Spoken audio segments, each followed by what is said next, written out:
big, nice fluorescent reading lights that were installed above the desks, like inside this desk unit, so it shone directly onto the desk. So actually, I had very little trouble playing my Game Boy Advance because I had a massive light to play it by all the time. But even with that light, Castlevania Circle of the Moon was fucking impossible to play. Oh, well, even if you played on like a DS Lite, Yeah, it's still it's just all brown. it's really unbalanced. Yeah, well, you know, That's the real problem. The color is unbalanced also. Well, sure, there's that, but I mean, the gameplay itself is Also very true. well designed. But yeah, I mean, I was super pumped. Like, it was my first Nintendo launch in Japan, and now I really feel old. Anyway, because it seems like yesterday. It's 4:00, and we're 5 minutes into the show, and as usual, Chris Kohler's the only one who's talked. So we're going to open up. We're going to open up the phone lines and let people say things to us. All right, so Jeremy's getting up. He's picking up the handset. He's turning the ringer on. He's hanging up the handset. We'll get the first and call. Now we're going to listen seconds. for a ring. We're going to listen for that ring. That ring is coming. That ring will be here any moment. Put a ring on it. People will be calling in to Retronauts Live. If you love that podcast, put a ring on it. Very hard to get through to Retronauts Live. I think something's wrong. I think that people have finally become bored with this. Okay. Well, that's cool. Tina, take a picture of us looking bored. Mm-hmm. Tina, can you call Retronauts Live? Oh, we got a first call. Listen. We have a phone call. Action shot. Our first. Oh yeah. Look at me with stretching my arms. It's amazing. Hi, welcome to Retronauts. This is your host, Jeremy Parrish. Who's this? Hey, this is Brad calling from Massachusetts. Hello, Brad from Massachusetts. Hi, Why Brad. are you calling today? I'm calling because I run a blog called Game Boy Playerland. Oh, so perhaps you have a vested interest in today's topic, which is Game Boy Advance. Correct. And as such, I wanted to actually bring up the Game Boy Player accessory for the GameCube. Okay, do that. Well, what are your thoughts on it? Oh, I think it's fantastic. It was awesome. Yeah. We were just talking about how the Game Boy Advance screen was initially kind of hard to see, and the Game Boy Player was a really good solution for it, which would have been even better if it had come a little sooner because it came out about the same time as the GBA-SP. Yeah, but it was cool because they came out right around when Aria of Sorrow did, or before it anyway, and I made it. It was before that. Yeah, but I made it wonderful to play Aria of Sorrow on it.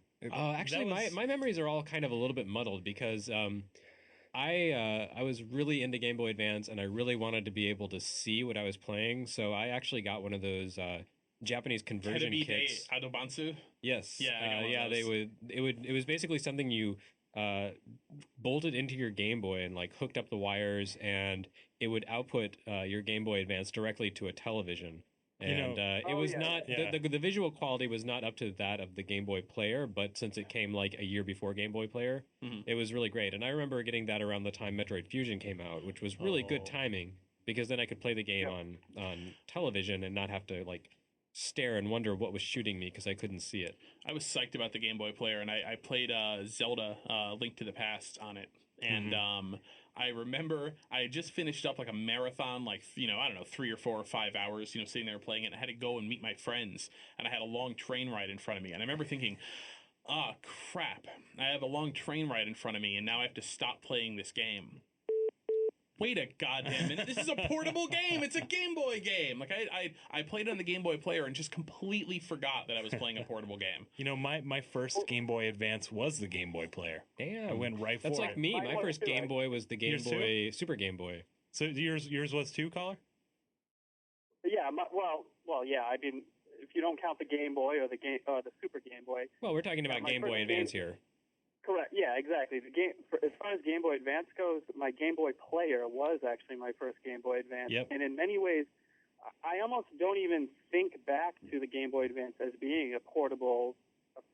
I just think of it as a console in a way. As a retro style console. It was basically just Super NES Part 2 for you. Yep. Like you kind of rolled out of the 16-bit era, did that ugly flirtation with 64-bit, and then you were back in the comforting confines of 16-bit, 32-bit sprites. So I bought a GameCube and a Game Boy Player to play WarioWare.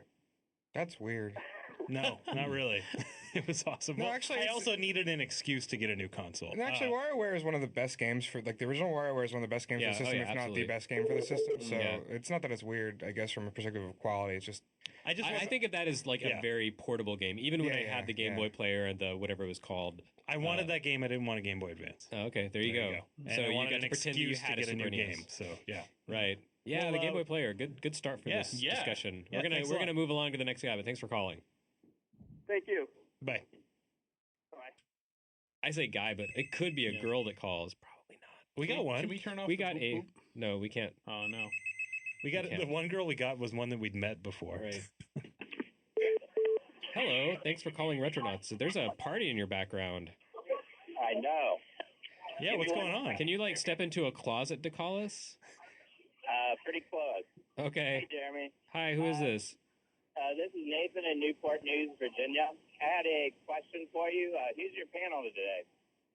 Oh, it's Frank Cifaldi, Christian Nutt, and Chris Kohler. Yeah, That's the ticket. Hi. So what is your question about Game Boy Advance, not about the show itself? Because that's too meta.